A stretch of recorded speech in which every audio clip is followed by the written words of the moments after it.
Yan, lagayan ng pinggan. So, bali, 2 unit siya. So, maghanap na lang tayo mamaya. Mga kaibigan. So, on the spot tayo mga kaibigan mamimigay. No? Nandito yung ating trolley. Yan. Malaking gulong. Tapos nandito din yung 2 container. Yan mga kaibigan. Ano?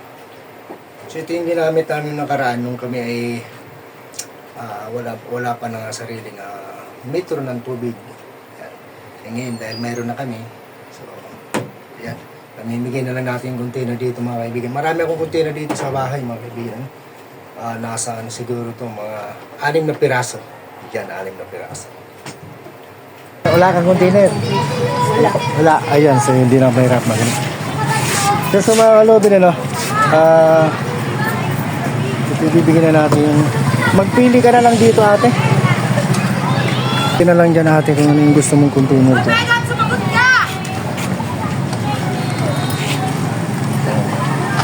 Meron ka na bang lagayan ng mga pinggan? Wala pa nga eh. Wala. Ito to, kanina to. Wala pang may-ari yan. Naghahanap ako ng pagbibigyan. Sa akin na lang yan. Ayan, sa mga kalubin, ano, binigyan natin. At ate, tika lang, ano nga pala pangalan ni ate? May nakuha din si ate na, ano, may napili din siya na isang lagayan ng pinggan. Alin bang napili niyong ano? Ito na lang po yung nasa unahan. Nasa unahan na lang. Ano pala ang pangalan niyo ate? Johan Villarmino po. Ate Joan. Yan. So, napili niya yung nasa taas. Pwede ito. Ayan.